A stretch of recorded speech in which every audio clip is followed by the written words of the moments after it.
안녕하세요. 사연 읽어주는 남녀입니다. 오늘도 와주셔서 감사드리며 오늘의 사연 시작하겠습니다. 안녕하세요. 예로부터 금묵자흑이라는 말이 있었죠.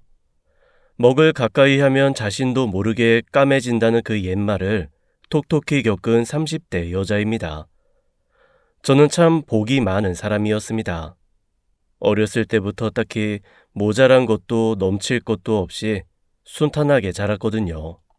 어릴 때야 그런 환경들이 당연하다고 생각했지만 어른이 되고 나니 저를 모자람 없이 키워주신 부모님이 얼마나 열심히 노력하셨는지 알겠더라고요. 저는 그런 부모님의 마음에 보답하고자 언제나 선한 마음을 가지고 살았습니다. 덕분에 제 주변에도 저만큼이나 착한 사람들이 있었죠. 그래서였을까요? 나름 세상 이치를 잘 안다고 생각했는데 사람 마음이 다 저 같다고 생각했었나 봐요. 저는 사실 연애를 많이 해보진 않았습니다. 연애보다는 친구들과 노는 것이 더 재밌었고 회사에 취직한 뒤로는 제 커리어를 발전시키는 것이 제 인생에서 가장 중요한 가치였으니까요. 그런 저를 언제나 답답하게 지켜보는 선배가 하나 있었어요. 좋은 시절 이렇게 혼자 보낼 거야? 연애라도 좀 해. 선배, 저 지금 회사 일 엄청 바빠요. 연애는 무슨 연애? 다음 달에 승진 시험 붙어야 대리 돼요. 그러지 말고 소개팅 한번 안 해볼래? 괜찮아요.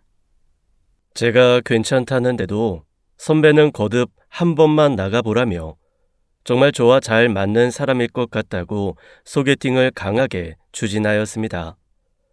이 선배와는 대학 때 동아리에서 만난 사이였는데요. 신입생이었던 터라 동아리에 잘 적응하지 못했던 저를 잘 이끌어 주었던 선배였습니다. 이 선배는 워낙 외향적이라 주변에 항상 사람들이 바글바글 했거든요. 덕분에 저도 그 틈바구니에서 대학 친구들을 사귀는 것에 수월했었죠. 그래서였을까요? 저는 이 선배의 말이면 어쩐지 거절하기가 어려웠습니다. 알겠어요. 선배가 그렇게 추천하니까 한번 만나볼게요. 내가 번호 넘겨줄게. 둘이 잘해봐. 진짜 잘 어울릴 거야. 선배에게 번호를 받고 소개팅 상대에게 연락을 했는데 마치 연락을 기다리고 있었다는 듯 바로 답장이 오더라고요. 그게 저와 남편의 첫 만남이었습니다. 남편은 선배의 말대로 저랑 참 잘 맞는 사람이었습니다. 무던한 성격의 남편은 제가 무슨 말을 해도 다 좋다고 했어요. 처음엔 줏대가 영 없는 사람인가 싶었는데 그냥 뭘 하든 제가 좋은 게 자기한테도 가장 좋은 거라고 하더라고요. 그렇게 저희는 만난 지 6개월 만에 날을 잡고 대학 동기들을 불러 청첩장도 돌렸습니다. 비록 남편과 제가 같은 대학 출신이긴 하나 대학 시절에 만난 적도 없었거니와 과도 달랐지만 저희를 연결시켜준 선배를 중심으로 아는 사람이 많이 겹쳤어요. 어머, 선배도 성호 씨랑 친해요? 뭐 우리야 다 같은 동아리였으니까. 저랑 성호 씨랑 한 학번 차이인데 왜 동아리에서 못 만났나 몰라요. 아다리가 안 맞았나 보다. 이제라도 만났으니 뭐. 그래, 과거가 뭐가 중요해? 앞으로 나아가는 미래가 중요하지. 자, 우리 두 사람의 앞날을 위해 건배. 저희는 그렇게 많은 사람들의 축복 속에서 결혼식을 올렸습니다. 신혼집은 저와 남편이 각각 대출을 더해 자가로 구입했어요. 저와 남편의 벌이가 비슷해서 가능했던 일이었죠. 요즘같이 집값이 천정부지로 오르는 시대에 신혼집을 자가로 시작할 수 있는 것 자체가 남편이나 저나 복받은 일이었죠. 당신 말대로 전세 말고 집 구하길 정말 잘했어. 나 진짜 당신이랑 결혼하길 잘했나 봐. 그렇게 희망차고 순탄한 결혼 생활이 저를 기다리고 있을 줄만 알았습니다. 하지만 남편의 그런 태도는 오래가지 못했어요. 연애를 길게 하지 않아서였을까요? 같이 살면 살수록 남편에게선 낯선 모습들이 많이 보였습니다. 가령 남편은 연애하던 때에는 세상 엉덩이가 그렇게 가벼울 수가 없었거든요. 어디 반찬을 셀프로 뜨는 식당이라도 가면 제가 좋아하는 반찬은 몇 번이고 다시 가져다 주기도 했고요. 그뿐인가요? 데이트하고 헤어질 때면 꼭꼭 저를 집 앞까지 데려다 주었습니다. 그런데 결혼 후 남편은 무슨 소파에 등가죽이 붙은 사람처럼 굴었어요. 한 번은 기침을 하도 오래 하길래 어디 아프냐고 했더니 살에 걸렸는데 물 들어가기 귀찮아서 참았다며 저보러 물을 떠달라는 거예요.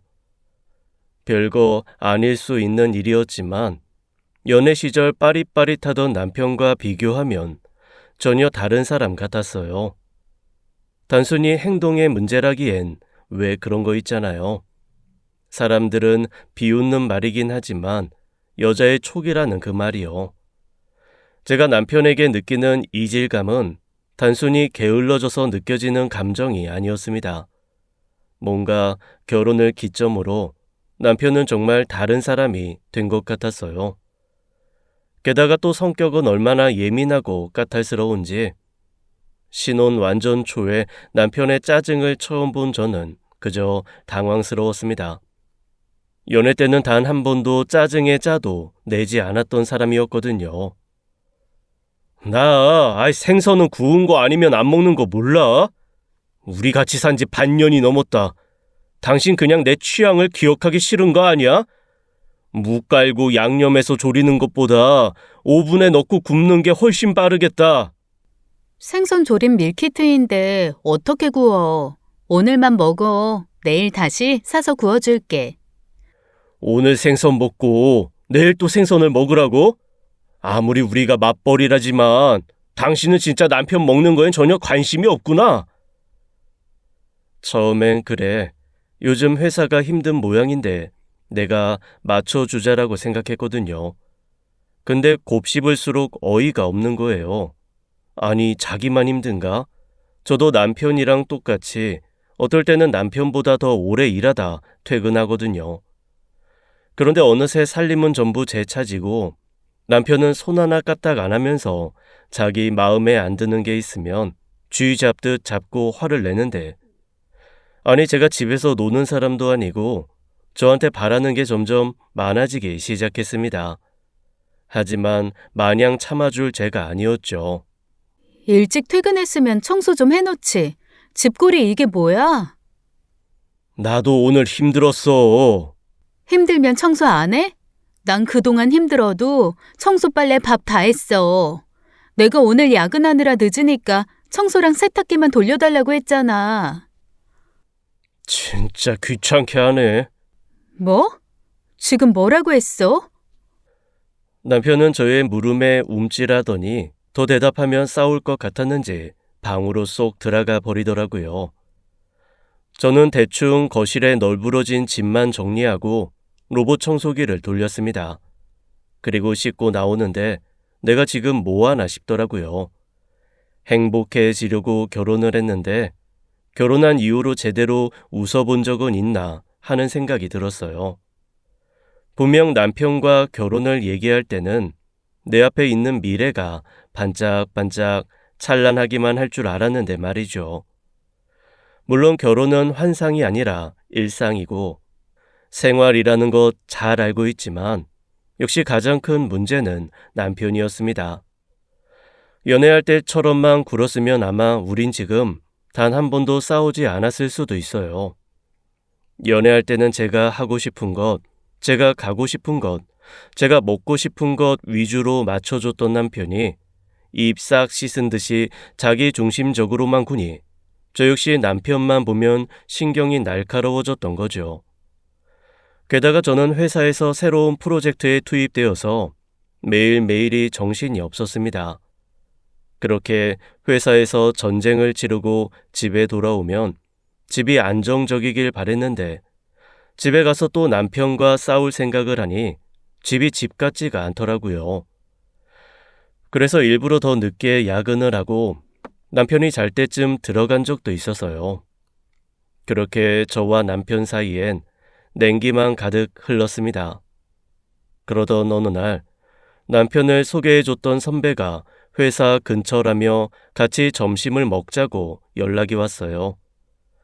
그렇잖아도 남편에 대해 말할 사람이 없었던 저는 잘됐다 싶어 선배와 점심을 함께 했죠. 결혼 전엔 그렇게 다정하고 섬세한 사람이었는데 결혼하니까 완전 달라진 거 있죠? 전 성호 씨는 안 그럴 줄 알았어요. 안 그런 남자가 있나 뭐. 남자는 다 똑같아. 애 아니면 개라잖아. 선배는 결혼도 안 했으면서 그런 말을 어떻게 그렇게 잘 알아요? 이게 연륜이라는 거지, 후배. 아무튼 요즘 진짜 집 들어가기 싫어요. 남편이랑 눈만 마주치면 싸우기 바쁘고 가뜩이나 회사 일도 정신없는데 남편이 좀 살갑게 대하면 오죽 좋아요? 남편도 뭐 힘든 일 있는 거 아니야? 대화는 해봤어? 대화해볼 틈도 없어요. 그러지 말고 남편이랑 대화를 해서 잘 풀어. 부부 사이에서 대화가 부족하면 바로 이혼이라잖아. 듣고 보니 선배의 말도 일리가 있었어요. 남편이 짜증을 내긴 했지만 저 역시도 남편이 왜 그렇게 짜증을 내는지 알고 싶어 하지도 않고 그저 짜증을 짜증으로만 맞받아친 거죠. 그러고 보니 요즘 남편의 회사 생활이 어떤지 이야기 들어본 지도 오래였습니다. 남편 욕을 잔뜩 하려고 만났다가 선배의 말을 듣고 머리를 한 대 띵 맞은 것 같았어요. 그날 저는 회사 근처에서 남편이 좋아하는 케이크를 사들고 집으로 향했습니다. 남편은 뚱한 얼굴로 거실에서 TV를 보고 있었어요. 일찍 왔나 보네. 자기 이 케이크 좋아하지? 나 씻고 올 테니까 우리 이거 같이 먹자. 제가 또 신경질을 낼 줄 알았는지 저의 부드러운 말투에 남편은 머쓱하게 케이크 상자를 받아들였습니다. 씻고 나오니 거실 테이블에 남편이 케이크를 예쁘게 세팅해 두었더라고요. 제가 아끼는 접시와 포크까지 예쁘게 세팅을 해둔 남편을 보니 연애하던 시절의 남편을 보는 것 같아 반갑기까지 했습니다. 그날 남편과 저는 케이크를 나눠 먹으며 그간 하지 못했던 대화들을 나눴어요. 선배의 말대로 남편은 요즘 회사에서 힘든 일이 있었는데 집에 오면 제가 없으니 그 힘든 일을 토로할 데가 없어서 서운했다고 해요. 저 역시도 회사 일이 바빠 남편의 말을 예민하게만 받아들인 것 같아 사과를 했고요. 우리 잘 살아보자고 결혼한 건데 매일 이렇게 싸우지 말자. 이게 뭐야, 힘만 빠지고. 알았어. 다시 순해진 남편을 보며 저는 한시름 놓았어요. 그렇게 다시 무난해질 줄 알았던 건 오로지 저의 착각이었습니다. 며칠 순순히 잠잠했던 남편은 또 슬금슬금 짜증이 많아지기 시작했어요. 남편의 주된 짜증과 화의 원인은 저의 회사였습니다. 그 회사는 당신 혼자 일해? 왜 맨날 야근이야? 말했잖아. 프로젝트 시작 단계라 정신없어. 그나마 난 집이 가까우니까 이렇게 오기라도 하지. 우리 팀장님은 벌써 나흘째 회사에서 먹고 자고 하고 있어. 결혼을 하면 일을 좀 줄일 수 있는 거 아니야? 갑자기 무슨 뚱딴지 같은 소리야. 일이랑 결혼이랑 무슨 상관이라고. 어머니한테 전화 왔어. 시어머니는 평소에도 워낙 자유분방하신 성격이시고 또 저희에게 그렇게 크게 간섭하지 않으시는 분이셨어요. 저에게도 먼저 연락하는 법이 잘 없고 꼭 남편을 통해 연락하곤 했죠. 그런 시어머니가 뜬금없이 남편에게 전화를 걸어 언제쯤 아이를 가질 거냐고 물어보셨다는 거예요. 상견례 때 저희 엄마가 제가 일이 바빠서 아이를 빨리 못 가질까봐 걱정이라고 했을 때 시어머니께서는 요즘 여자들은 일이 더 중요하다고 그런 거 다 이해한다고 해주셨거든요. 제가 워낙 일 욕심 있는 걸 저희 엄마도 알고 시어머니도 알고 계셔서 두 분 다 저를 참 너그럽게 이해해 주시는 분들이셨는데 갑자기 아이라니 당황스러웠습니다. 내가 연락 한번 드릴게. 아니, 그럴 필요는 없고 문제는 그게 아니지. 당신 회사가 너무 바빠서 우리가 결혼한 지 1년이 넘도록 아이를 못 갖고 있다는 게 문제인 거잖아. 난 이 문제에 대해 이야기하고 싶은 거라고. 신혼 초에는 싸우기 바빠서 그 이후로부터는 회사가 바빠서 이래저래 남편과 관계를 자주 갖지는 못했지만 그래도 저희가 할 때는 따로 피임을 하진 않았었거든요. 그런데 1년이 다 되도록 아이가 생기지 않는 건 좀 고민해 봐야 할 일이긴 했죠. 그래서 당신은 뭘 어떻게 했으면 좋겠는데? 아이 가지기 위해서 내가 회사를 그만두길 바라는 거야? 내 말은 우리 결혼 생활에 대해서 당신이 노력을 안 하고 있다는 거야. 나만 너무 전전긍긍하는 것 같아. 도대체 뭐 때문에 그런 생각을 가지고 있는지 감도 안 오지만 아이가 왜 안 생기는지 궁금하면 우리 둘 다 병원 가서 검사를 받아보자. 그럼 알겠지. 저는 그 자리에서 난임병원을 검색해서 가장 빨리 검사를 할 수 있는 날짜를 예약했습니다. 저의 적극적인 행동에 남편은 오히려 당황스러워 하더라고요. 뭘 그렇게까지 바로 검사까지 해? 내가 결혼 생활에 노력을 안 하는 것 같다며. 그래서 노력하는 건데 뭐가 문제야? 검사하지 마? 이대로 그냥 내 탓하고 싶은 거야? 왜 또 말을 그렇게 해? 나 이 가정에 단 한 번도 소홀한 적 없고 노력 안 한 적 없어. 주말 되면 당신이랑 시간 보내려고 평일에 되도록 일 끝마치려고 노력했고. 당신이야말로 왜 내 행동 하나하나를 꼬투리 잡는 건데? 대체 당신이 하고 싶은 말이 뭔데? 됐어. 그래, 검사 받아. 받으면 되지. 이쯤 되니 남편의 짜증이 그냥 내는 짜증이 아니라 뭐 때문인지는 모르겠지만 저를 꼬투리 잡고 싶은 짜증이라는 걸 슬슬 깨닫기 시작했습니다. 막상 깨닫고 나니 남편이 얼마나 하찮은 걸로 저를 들들 볶는지 알겠더라고요.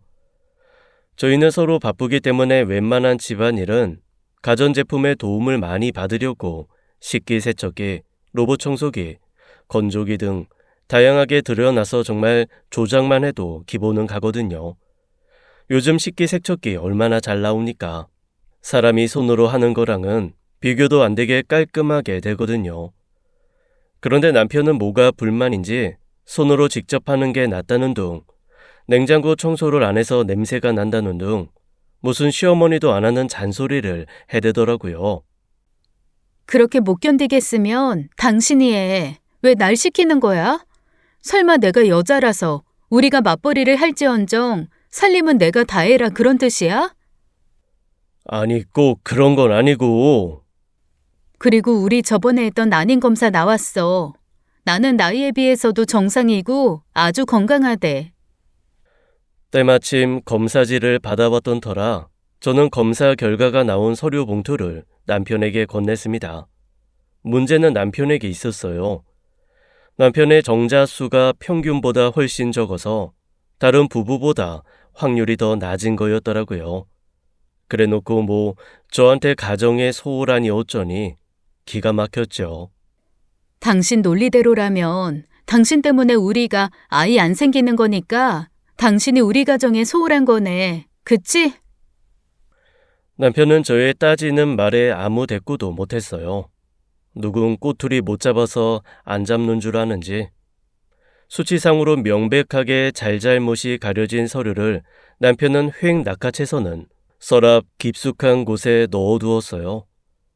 그때부터 저와 남편은 서로에게 꼬투리 잡히지 않기 위해 철저하게 선을 긋는 부부가 되어가고 있었습니다. 저는 사실 난임의 책임이 본인이라고 나왔으니 한동안 잠잠하겠거니 생각했거든요. 그런데 불똥은 전혀 다른 데로 튀었습니다. 어느 날 회사에 출근을 하니 팀장님이 저를 회의실로 불렀어요. 무슨 일 있으세요? 그게 아니, 내가 이 말을 하는 게 맞는지 모르겠는데 말이야. 내 말 오해하지 말고 들어줘. 무슨 일인데 그래요? 어제 자료 찾을 거 있어서 너한테 9시쯤 전화를 했는데 네 남편이 받더라고. 너 씻는 중이라면서. 그런데 내 목소리를 듣더니 내가 그 일 많이 시키는 팀장이냐고 다짜고짜 화를 내는 거야. 남편이 선배한테 화를 냈다고요? 그래서 요즘 회사가 많이 바빠서 신혼 제대로 못 보내고 계시냐 농담처럼 말했더니 남이사 신혼을 제대로 보내든 말든 무슨 상관이냐면서. 너 남편 원래 그렇게 다혈질이야? 예전에 청첩장 주면서 받았을 때는 안 그랬던 것 같은데. 팀장 선배의 말을 듣자 한숨이 절로 나왔어요. 남편의 이야기를 다른 사람에게서 듣는 게 이렇게 쪽팔릴 일인 줄 몰랐습니다. 저도 진짜 말하기 쪽팔린데요. 요즘 남편 때문에 죽겠어요. 연애할 땐 안 그랬거든요. 너무 묻어나고 순해서 이 사람은 화라는 걸 모르는 사람인가 했는데 와, 결혼하니까 완전 180도 달라졌어요. 결혼한 지 얼마 되지도 않았는데 짜증 한 번 안 내던 사람이 화를 팍 내더라니까요. 서운하고 화나고 쪽팔리고 서러운 마음이 갑자기 팍 터져버렸습니다. 저는 팀장님 앞에서 이런 모습을 보이게 된 게 너무 미안하고 창피해서 눈물이 펑펑 쏟아졌어요. 팀장님은 제가 실컷 울고 나올 수 있게 배려해 주었습니다. 회사에서 만난 사람도 이렇게 날 배려해 주는데 나를 사랑해서 나와 평생을 살겠다고 결혼까지 한 남자는 왜 이렇게 날 배려하지 못하는지 또 한 번 슬퍼지는 순간이었어요. 하지만 그건 그거고 이건 이거죠. 아내 회사 사람한테 전화해서 화내는 미친 남편이 세상에 어딨답니까? 저는 집으로 돌아오자마자 남편에게 따졌습니다. 어제 팀장님한테 전화 왔었다며? 왜 얘기 안 했어? 내 핸드폰 목록에도 없던데. 설마 통화 기록 삭제했어? 왜? 그 자식이 그새 쪼르르 가서 일렀어? 뭐? 그 자식? 팀장님이 왜 당신 그 자식인데? 나 그동안 많이 참았어. 그래, 당신 회사 건축회사니까 주위에 남자 많겠지. 알아. 인정해. 근데 당신 프로젝트 팀에 팀장이랑 당신 단둘뿐이라며. 그럼 매일 야근하는 것도 그 팀장 자식이랑 단둘이 했다는 거잖아. 이런 얘기 듣고 너 화 안 내면 그게 남편이야? 일이잖아. 그거에 화를 내는 게 이상한 거지. 그러는 당신은? 당신 회사에 여직원들 많은데 내가 언제 뭐라고 한 적 있어? 내가 오늘 당신 때문에 얼마나 쪽팔렸는 줄 알아? 뭐? 쪽팔려? 너 남편한테 그게 할 소리냐? 그날 남편과 저는 그간 싸웠던 건 싸운 것도 아니라는 듯이 아주 큰 싸움을 했습니다. 남편은 그 뒤로 서재에서 잠을 자고 저는 굳이 안방에서 자란 말도 하지 않았죠. 그렇게 크게 싸우고 나니 집도 들어가기 싫더라고요. 가면 또 알게 모르게 남편을 신경 쓰고 있는 것도 너무 싫었어요. 그래서 일부러 늦게까지 야근하고 새벽에 잠깐 들러 씻고 다시 일찍 출근하기로 했어요. 그렇게 남편과 대면대면해지던 어느 날이었습니다. 남편과의 싸움 이후 우연인지 회사에서 프로젝트 팀에 인원을 충원해 주었어요. 팀장님과 부팀장인 저, 그리고 직원 2명과 함께 야근 때 먹을 밥을 사러 나가던 참이었는데요. 그런데 회사 로비에 저희 남편이 떡하니 앉아있는 것 아니겠어요? 저는 너무 황당하고 놀라서 들고 있던 지갑까지 떨어뜨렸습니다. 여기서 뭐해? 당신 기다렸지. 집에 같이 가려고. 결혼 후부터는 회사에 찾아와 절 기다려 본 적도 없던 남편이었어요. 갑자기 나타난 남편에 당황한 건 팀장님과 팀원들도 마찬가지였습니다. 저는 우선 팀원들과 팀장님을 먼저 보내고 남편과 이야기를 하려는데 남편이 갑자기 팀장님의 손목을 덥석 잡았어요. 뭐 하는 거야? 우리 할 말 있지 않나요? 네? 무슨 할 말이 있으시죠? 팀장님의 말에 남편은 기가 막히다는 듯 헛웃음을 쳤어요. 저는 다급하게 남편의 손을 떼내려고 했지만 그럴수록 남편은 더욱더 세게 팀장님의 손목을 쥐었습니다. 언제까지 숨기실 겁니까? 에? 내가 둘이 그렇고 그런 사이인 줄 모를 것 같아? 미쳤어? 왜 그래? 선배, 빨리 가요. 말 들을 것도 없어요. 그냥 가요. 아니, 나봐. 나도 할 말은 해야겠어. 지난번 전화 통화도 그렇고 지금도 그렇고 너무 무례하신 것 아닌가요? 제가 혜진 씨와 무슨 사이라고 그러시는 거예요? 저 결혼할 여자도 있고 혜진 씨와는 그냥 회사 선후배 사이입니다.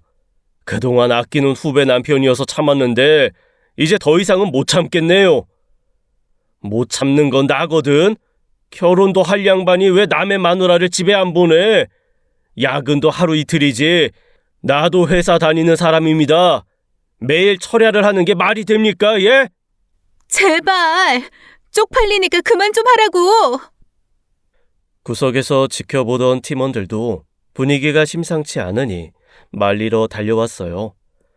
팀장님은 화가 머리끝까지 난 상태고 이 모든 일을 저지른 남편은 뭐가 그리 당당한지 얼굴을 당당하게 들고 있더라고요. 그렇게 엉망이 되어버린 그날은 결국 제대로 일도 하지 못하고 다들 퇴근을 해야만 했습니다. 다행히 직원들이 소문은 내지 않았지만 저는 너무 쪽팔려서 회사를 다닐 수가 없더라고요.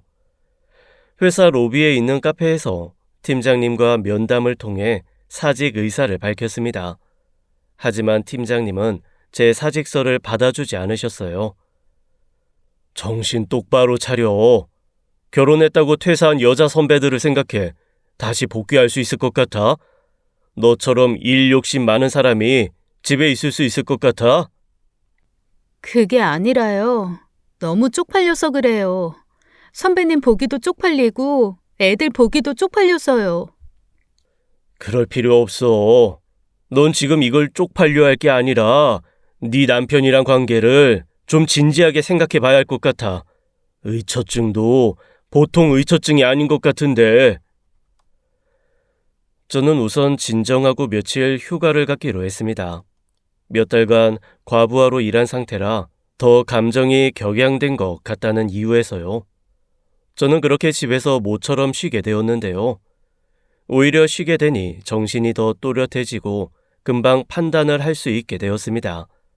남편과 이혼을 해야겠다는 판단이요. 그런데 그런 저에게 때마침 퀵 하나가 날아왔습니다. 퀵 귀사는 누가 보냈는지 알려주지도 않고 서류 봉투 하나만 쥐어주고는 가버리더라고요. 그렇게 봉투를 열어보니 거기에 며칠 전 퇴사 상담을 하던 팀장님과 저를 찍은 사진이 있었어요. 이러고도 네가 떳떳해? 나는 메모와 함께 말이죠. 연애하던 시절 결혼을 결심하게 한 남편은 이제 어디에도 없다는 것을 제 안에서 인정해야만 했습니다. 저는 계속 이렇게 일에 치여 살 텐데 집에서까지 휴식을 취하지 못하고 예민하게 구는 삶을 이어가고 싶지 않았어요. 저에게 온 팀장님과 찍힌 사진이 수상하긴 했지만 그걸 남편이 보냈든 아니든 더 이상 저에게 중요한 게 아니었죠. 설령 남편이 제 뒷조사를 한다고 하더라도 저는 떳떳했으니까요. 그렇게 저는 변호사를 만나 이혼에 대해 상담을 하고 변호사님은 이 정도 의처증이면 유책 배우자로 소송도 가능하다고 해주셨지만 저는 그냥 모든 걸 빨리 끝내고 싶었습니다. 합의 이혼을 하는 절차에 대해 설명을 듣고 변호사 사무소를 나오는 길이었어요. 여기는 변호사 사무소가 모여있는 곳인데 희한하게 대로변 뒤로는 모텔이나 저가 호텔이 줄지어 있더라고요. 그렇구나 하고 지하철역으로 걸어가던 찰나 저는 모텔 주차장에서 나오는 남편의 차를 발견하게 되었습니다. 아주 찰나였지만 모텔에서 빠르게 빠져나가는 남편의 차 뒷공무니를 보는 순간 갑자기 피어난 남편의 의처증과 말꼬투리 잡기 등등 그간 이해할 수 없던 남편의 행적이 한순간에 이해되더라고요. 그러니까 자기가 이미 바람을 피고 있으니 저의 모든 행동이 바람으로 보였나 보더라고요. 아니면 저와 이혼하고 싶은데 이혼할 거리가 없으니까 억지로 저를 꼬투리 잡았을 수도 있었겠고요. 제가 그간 남편과 싸움으로 얼마나 스트레스를 받았는데 그 모든 스트레스가 남편의 외도로 인한 억지 싸움이라는 생각에 맥이 탁 풀렸습니다. 이렇게 된 이상 합의 이혼으로 얌전히 끝내주고 싶지 않았어요. 아주 더러운 진흙탕 싸움이 되는 한이 있더라도 남편에게 받은 만큼 갚아주고 싶었죠. 저는 그 길로 흥신소를 알아보고 남편의 뒷조사를 의뢰해봤어요. 보통 철저하게 숨길 경우 빠르면 2주, 늦으면 한 달 이상도 걸린다기에 차분히 기다릴 생각이었는데 일주일도 안 돼서 연락이 오더라고요. 남편의 행동 반경이 좁아서 불륜 흔적을 찾아내는 게 쉬웠다고 합니다. 그렇게 저는 흥신소로부터 남편의 뒷조사 자료를 받게 되었어요. 남편은 저 모르게 두 번째 핸드폰도 따로 개통해서 쓰고 있었더라고요. 남편분은 얼굴을 전혀 안 가리고 대놓고 다니셔서 찾기가 쉬웠는데 문제는 이 상간녀예요. 뭐가 그렇게 무서운 건지 어디 나갈 때는 항상 얼굴을 꽁꽁 싸매고 다니더라고요. 우선 얼굴 가려진 사진부터 보내드립니다. 얼굴 드러나면 드러나는 대로 빠르게 찾아드릴게요. 말 맞다나 흥신소에서 보내진 사진 속 상간녀는 무슨 파파라치에 찍힌 연예인처럼 모자를 깊게 눌러 쓰거나 스카프로 얼굴을 침칭 감거나 그것도 아니면 남편에게 기대어 고개를 숙인 채 걷고 있는 모습들이었습니다. 이쯤 되니 오기가 생기더군요. 이 여자의 얼굴을 꼭 봐야겠다는 오기요. 남편은 지 바람난 증거를 제가 잡은 줄도 모르고 뭐가 그리 당당한지 여전히 사사건건 제 꼬투리 잡을 생각뿐이었습니다. 그런데 이해가 안 되는 게 생겼어요. 내가 싫고 바람피는 여자가 있으면 이혼하면 그만 아닙니까? 재산이야 반씩 나눠 가지면 그만인 거고요. 도대체 뭐가 무서워서 자기가 먼저 이혼하잔 소리를 못하고 있는 건지 궁금했습니다. 그렇다고 대놓고 너 왜 이혼하잔 소리를 안 하냐 라고 물을 순 없으니 그저 알 수 있는 때가 오겠거니 하고 참고 또 참았습니다. 남편은 저희 회사에서 깽판 쳤던 일을 마치 없는 일처럼 굴었어요. 그 일에 대해 사과나 변명은 들어보지도 못했죠. 저는 더 이상 묻지 않았고요. 말해봐야 또 싸움만 날 것 같아서요. 그러던 어느 날이었어요. 모처럼 시어머님께 전화가 오더라고요. 남편은 얼굴만 봐도 부하가 치밀어 오르지만 시어머님은 저에게 잘못한 것이 없으니 우선은 상냥하게 전화를 받았습니다. 너 회사 근처에 볼 일이 있어서 왔다가 오랜만에 우리 며느리랑 밥 한 끼 하고 싶어서. 너 바쁘면 상관없고 무리는 하지 마. 아니에요. 어차피 저도 점심 먹어야 하는데 같이 드세요, 어머니. 시어머니는 수도권 넘어 지방에 살고 계셨는데 다니던 교회 목사님의 병문안 때문에 서울에 오신 거라고 하셨어요. 오랜만에 보니 주책맞게 반가운 마음 반, 당장이라도 남편의 모든 일을 꼰지르고 싶은 마음 반이었습니다. 어머님은 그런 제 마음을 알기라도 하듯이 저를 따뜻하게 대해주셨어요. 왜 이렇게 살이 빠졌어? 일이 많이 힘드니? 새로 들어가는 일이 있는데 신경 쓸 게 많아서요. 어머님은 더 고와지셨어요. 아유, 그런 말 말어. 누가 듣고 비웃을까 겁난다. 성호는 잘해줘? 속썩이진 않고? 시어머니의 따뜻한 말을 듣는데 하마터면 눈물이 왈칵 날 뻔했습니다. 이 모든 마음고생을 견디고 있는 제가 너무 안쓰럽고 훗날 아들의 이혼 소식을 알게 될 어머니가 너무 안쓰러워서요. 그러다 문득 남편이 시어머니가 아이를 재촉하신다는 말이 생각나서 운을 띄었습니다. 아, 어머니, 저희 아이 안 생기는 것 때문에 걱정 많이 하셨다는 말 들었어요. 노력은 하는데 그게 저희 뜻대로 잘 안 되네요. 내가? 너네 아이는 너네가 생각해서 낳는 거지. 물론 결혼한 지 몇 년인데 안 생겨서 걱정은 된다만 나 한 번도 그런 걸로 너네한테 티낸 적 없다. 왜? 성호가 뭐라고 해? 아니나 달라 시어머니 이야기는 다 남편의 핑계였던 것입니다. 저는 어머니가 걱정하실까 얼른 둘러댔어요. 아, 제가 잘못 들었나 봐요. 그래도 걱정 많으실 텐데 말씀은 드려야지 했어요. 그게 다 하늘의 뜻이다. 그저 너네 둘이 건강하게 행복하게 지내면 돼. 아이는 그 다음 문제지. 네, 어머니도 건강하셔야 돼요. 저는 어쩌면 마지막일지도 모를 시어머니와의 점심을 그렇게 마쳤습니다. 시어머니를 만나고 나서 한동안 마음이 싱숭생숭하더라고요. 저렇게 좋은 어머님 밑에서 어떻게 저런 쫌생이 같은 아들이 태어났나 싶기도 했고요. 그런 생각을 하던 중 흥신소에서 흥분된 목소리로 전화가 왔습니다. 아이, 사모님, 드디어 찾아냈어요. 이거 힘들었습니다. 남편분 행동 반경이 좁은 게 힌트였어요. 지금 사진이랑 신상 보낼 테니까 아는 분인지 확인해 보세요.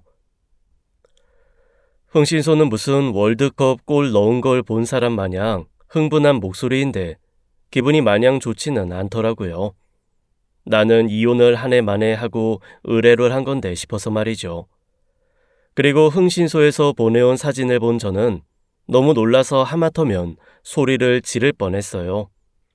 흥신소가 찍어온 남편이 모텔에서 나오는 사진에 함께 찍힌 상간녀는 다름 아닌 저와 남편을 소개팅 시켜준 대학 선배 언니였습니다. 심지어 저는 몰랐는데 이 선배와 남편이 지금 같은 회사를 다니고 있었더라고요. 저와 제 팀장님을 의심했던 이유가 바로 이거였습니다. 지가 회사에서 바람을 피고 있으니 저도 그런 줄 알았던 거죠. 그즈음 저는 대학 때 친하게 지내던 동기에게 스카웃 제의를 받았습니다. 팀장님은 괜찮다고 했지만 사실 회사에 계속 남아있는 게 창피하기도 하고 너무 민폐인 것 같아서 고민 중이긴 했거든요. 만나서 이야기를 들어보니 연봉도 올라가고 직급도 올라가고 저에게 여러모로 좋은 조건이었습니다. 솔직히 말할게. 원래 다른 사람이 오기로 했는데 그 사람이 회사에서 문제를 일으켜서 입사가 취소됐어. 무슨 문제가 있길래 입사까지 취소돼? 회사 내에서 불륜 저질렀대. 요즘 왜 오피스 와이프니 오피스 허즈밴드니 그런 거 많잖아. 동기의 말을 듣는데 심장이 철렁하더라고요. 불륜이 흔하다더니 정말 다들 여기저기서 바람을 피고 있었구나 싶은 마음도 있었지만 남편이 저희 회사에 와서 친 깽판 생각이 나서 말이에요.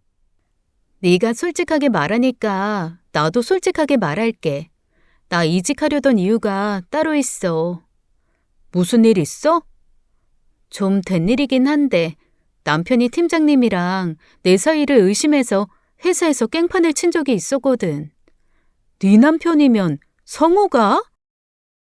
우리 그때 프로젝트 진행하면서 야근 진짜 오래 하긴 했거든.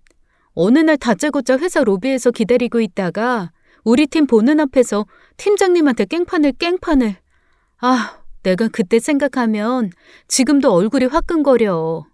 팀장님은 괜찮다고 하는데 계속 회사에 눌러있기도 너무 창피하고. 근데 이전 사람이 사내 불륜으로 입사 취소됐다고 하니까 내 마음이 좀 신경 쓰이네. 팀장님이랑 불륜이었어, 너도? 아니, 나는 아니지. 난 절대 아니야. 나는 하늘에 맹세하고 땅에 맹세해. 진짜 아니야. 그럼 상관없지 뭐. 게다가 성우의 일방적인 깽판 아니야? 그 정도는 신경 안 써도 돼. 그래도 될까? 네가 괜찮다면 나는 면접 한번 보고 싶어. 알겠어. 이거 내 명함이니까 이력서랑 포트폴리오 정리해서 보내주면 내가 인사팀에 넘길게. 근데 성우가 그러는 건 좀 의외다. 걔 되게 숫기 없는 편 아니었나? 몰라. 아저씨가 돼서 변했나 보지. 나 사실 요즘 너무 힘들어서 이혼하고 싶은데 그것도 뜻대로 잘 안 되고 이래저래 힘들다. 저도 모르게 털어놓은 푸념에 친구는 뜻밖의 이야기를 꺼냈습니다. 사실 너랑 성우랑 결혼한다고 했을 때 놀란 사람들 되게 많았어. 너는 워낙 연애에 관심도 없었고 또 성우는 워낙 CC를 오래 했잖아. 학교 사람이랑 오래 사귀었어? 누구랑? 저의 물음에 동기는 어쩐지 아차 싶어 하더라고요. 말을 얼버무리는 걸 제가 붙잡고 재차 물어보니 동기가 난처한 기색으로 어렵게 말을 꺼냈어요. 보경 선배랑 엄청 오래 사귀었어.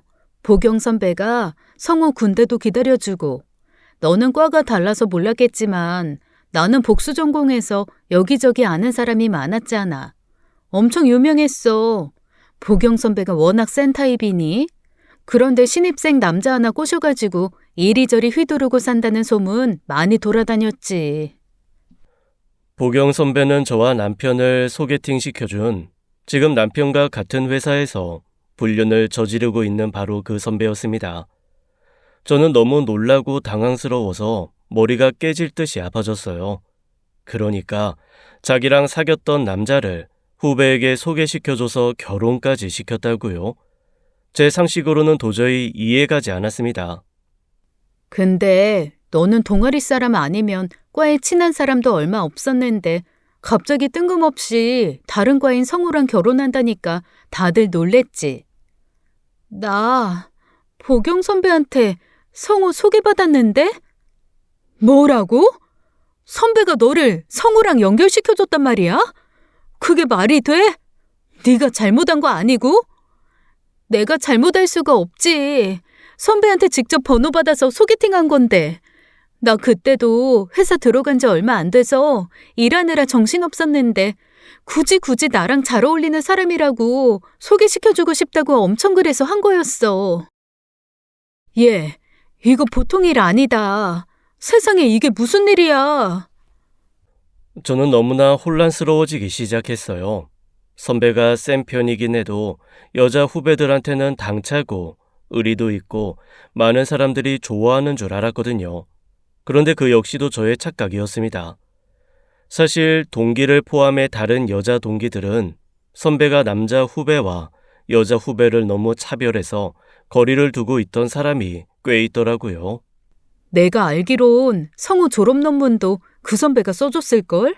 성우 취직하면 바로 결혼할 거라고 엄청 입 털고 다녔어. 근데 갑자기 뜬금없이 네가 성우랑 결혼한다니까 성우랑 같은 과 애들은 엄청 놀랬지. 나도 사실 선배가 성우랑 결혼하고 싶어 했던 건 결혼식장에서 들었어. 내가 인생의 가장 중요한 행사를 치르는 날에도 내 뒤에서는 이런 끔찍한 이야기가 나돌고 있었다고 생각하니 너무 소름이 끼쳤어요. 나 사실 지금 이혼 준비 중이라 흥신소에서 성우 뒷조사하고 있거든. 근데 이미 보경 선배랑 그렇고 그런 사이더라. 뭐? 진짜 말도 안 돼. 그 선배 그럴 줄 알았지만 진짜 쓰레기다. 안 되겠다. 나도 더 알아볼게. 이직은 이직대로 준비하고 선배랑 성우 사이 내가 좀 더 해볼게. 고마워.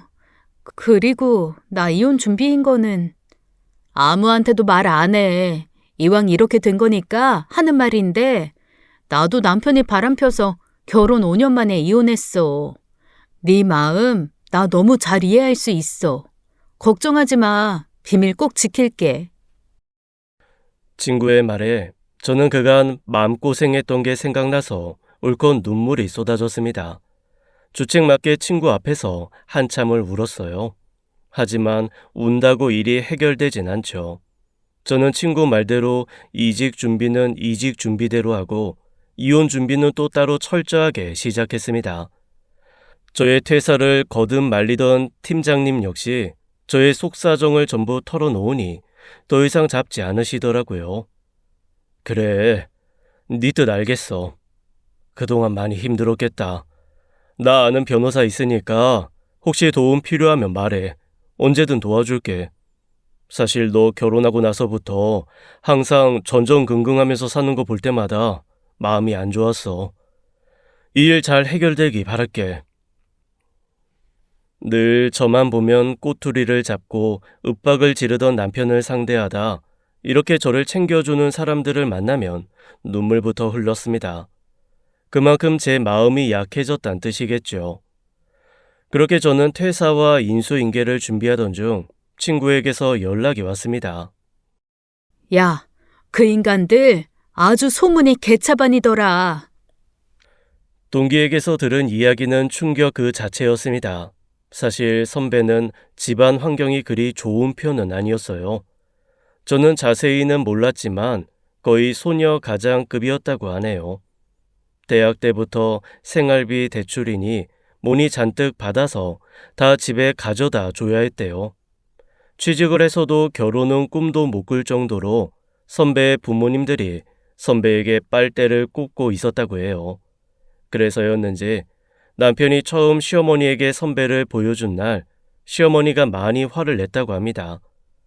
이것도 선배의 입에서 전해져 오는 말이라 어디까지 신뢰해야 할지 모르겠지만요. 저에게는 한없이 다정하고 상냥하기만 한 시어머니가 고작 조건 때문에 화를 낸다는 게 상상이 안 갔어요. 아무튼 그렇게 시어머니의 반대에 못 이겨 두 사람은 헤어지게 되었는데 헤어지고 나서 사람들이 선배를 위로하니까 선배가 코웃음을 쳤대요. 걔랑 나랑 쉽게 끝날 사이 같냐고 하면서요. 그래서 그쪽과 동기들 사이에서는 둘이 사귀진 않고 관계만 하는 파트너 사이라는 소문이 거의 기정사실처럼 났다고 하더군요. 한 번에 너무 많은 걸 알게 돼서 머리가 지끈거렸습니다. 결국 전 버티지 못하고 병가를 내고 일찍 집으로 갔어요. 다행히 집엔 남편이 없더라고요. 그렇게 안방에서 깜빡 잠이 들었습니다. 얼마나 지났을까? 밖은 이미 컴컴해져 있더라고요. 일어나려는데 거실에서 남편의 통화 소리가 들렸습니다. 남편은 제가 집에 들어온 줄도 모르고 통화를 하는 것 같았어요. 저는 최대한 인기척을 내지 않고 녹음기를 켠 채로 남편의 통화에 집중했습니다. 제가 우리 사이를 어떻게 알아? 걘 자기 사는 거 바빠서 나한테 관심 없다니까.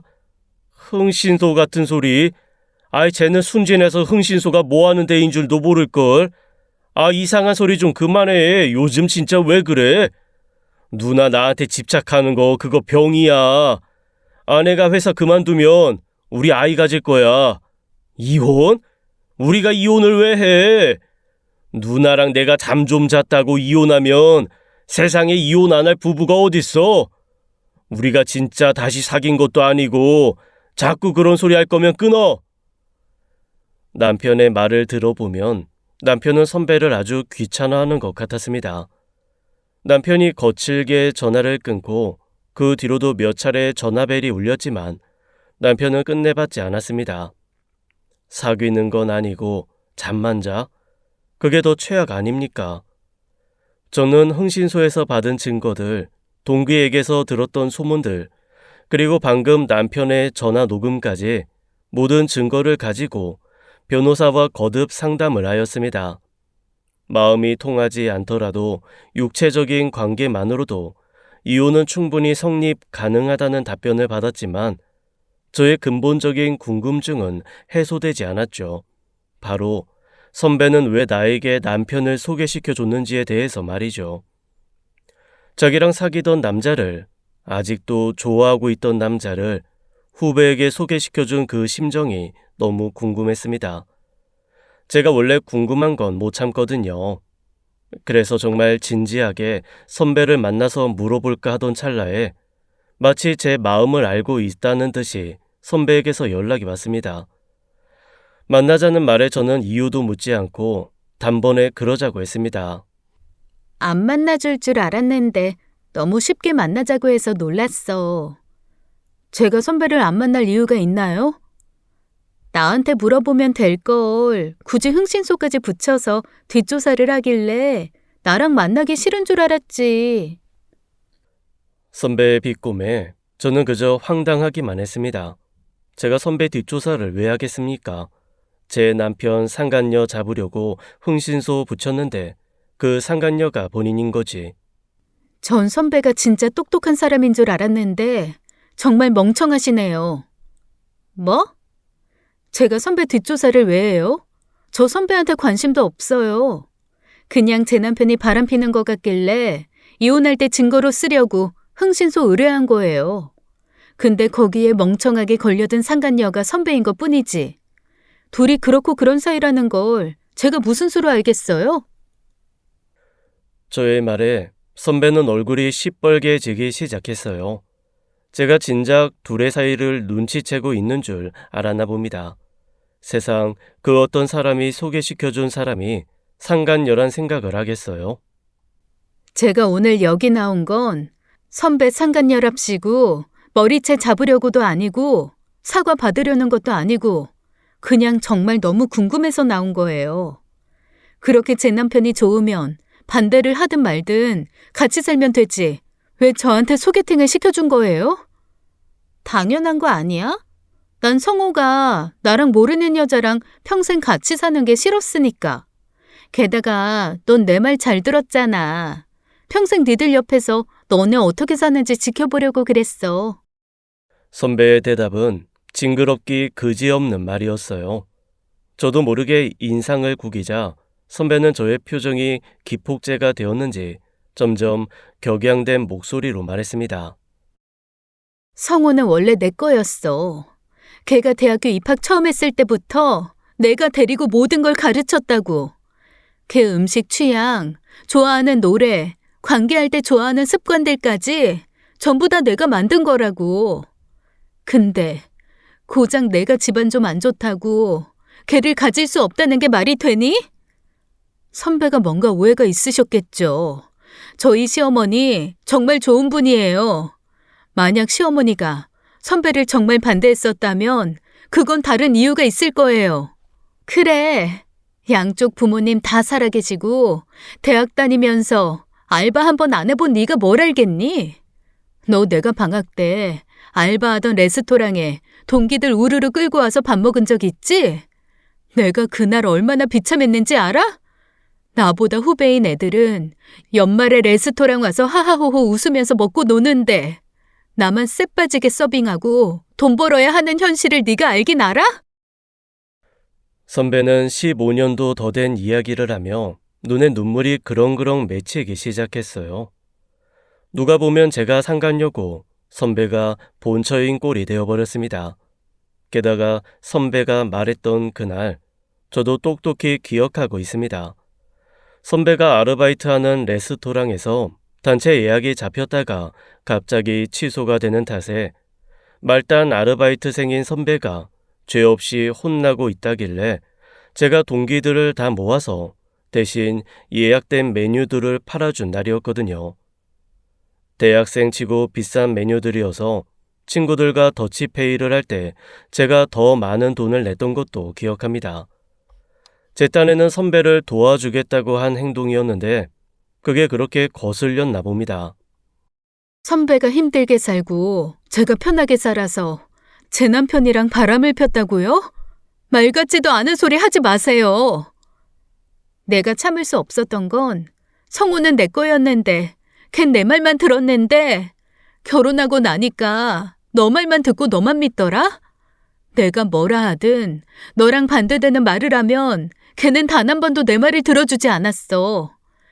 이럴 줄 알았으면 다른 애랑 소개팅 시켜주는 거였는데.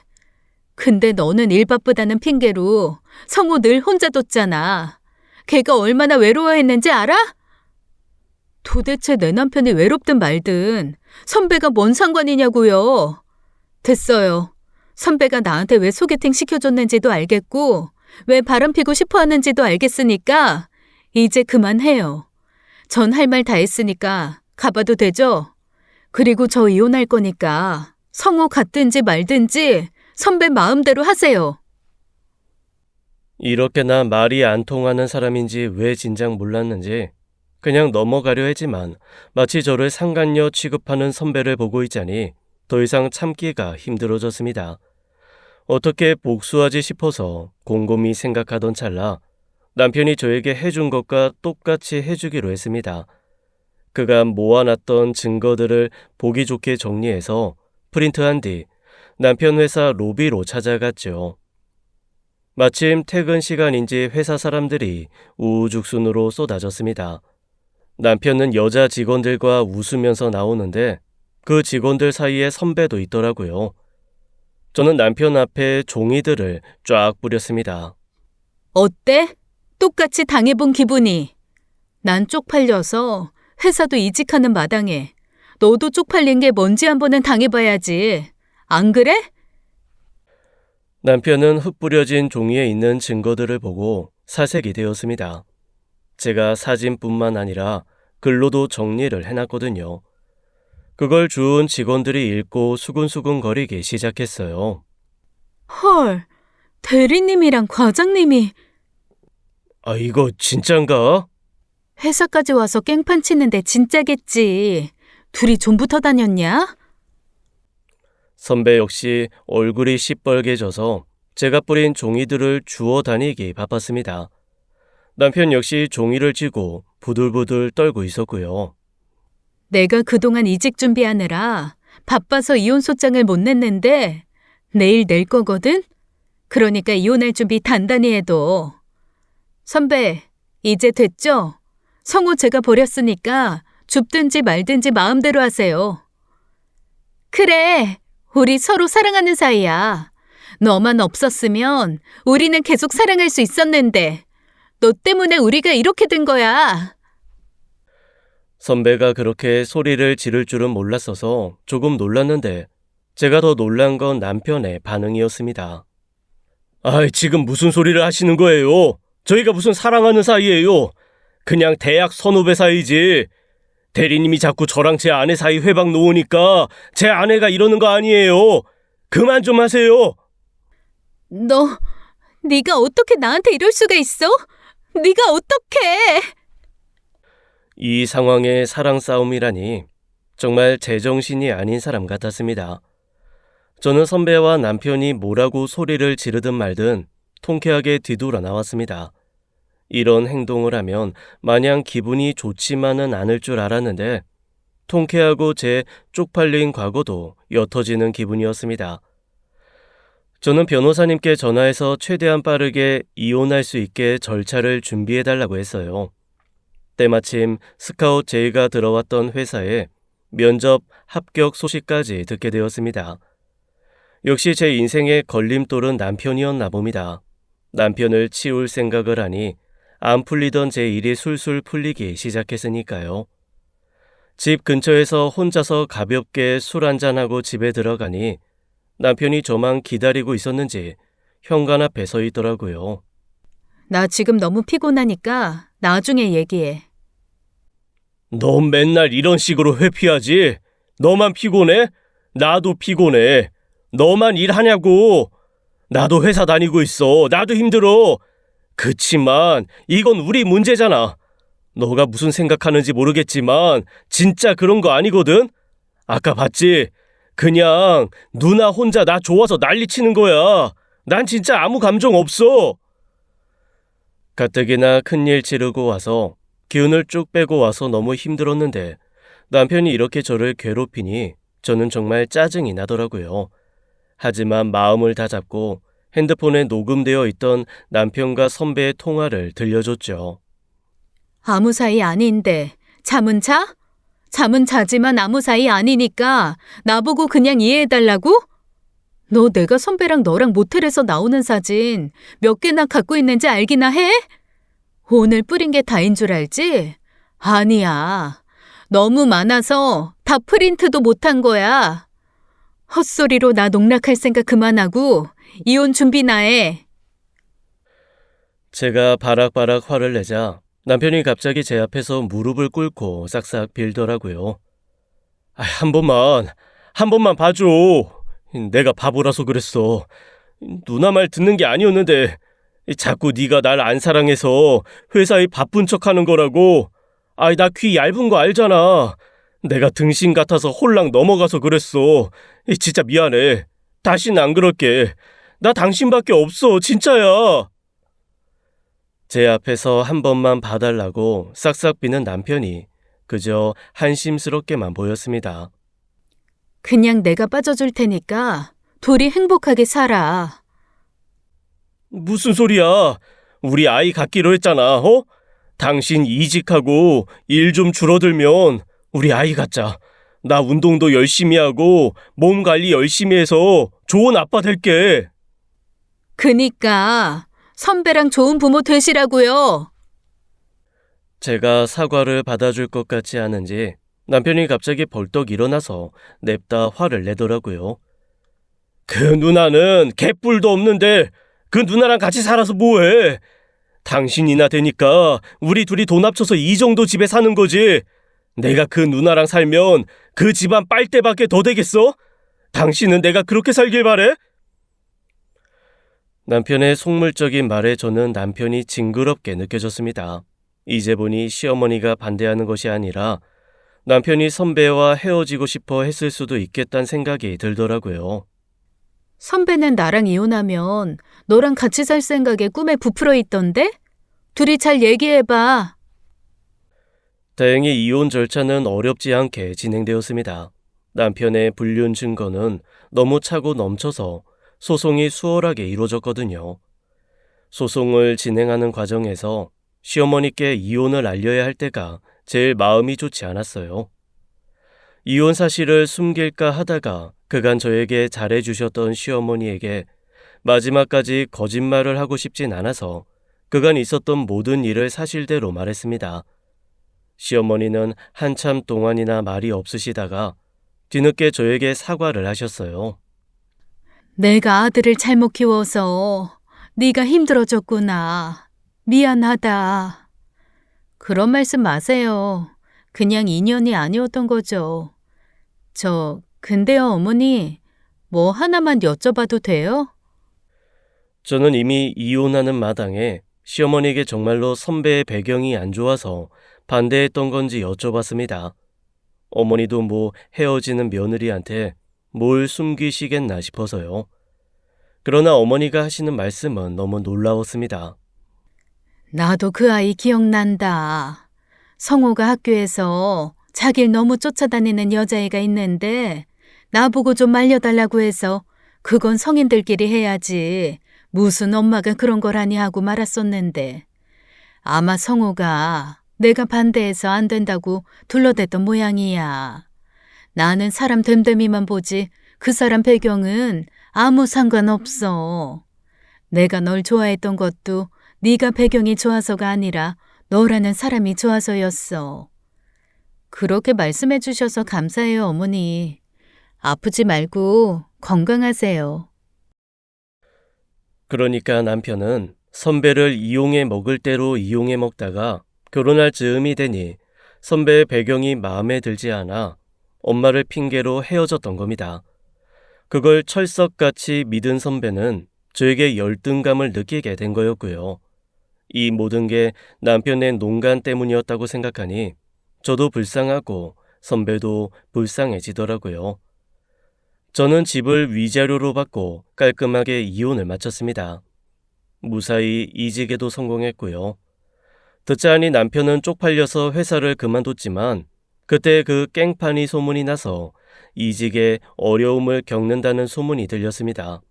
선배는 꿋꿋하게 회사를 다니고 있지만 그 회사에서 거의 왕따나 다름없다는 소문도 함께요. 그냥 저는 모든 것을 훌훌 털어버리고 새 삶을 시작하기로 결심했습니다. 이전처럼 제 일을 최우선으로 삼으며 혼자의 삶을 즐기는 삶을 살아보려 합니다. 저의 사연을 들어주신 여러분 모두 감사합니다. 지금까지 사연 읽어주는 남녀였습니다. 끝까지 함께 해주신 여러분 감사드리며 저희는 다음 사연으로 돌아올게요. 감사합니다.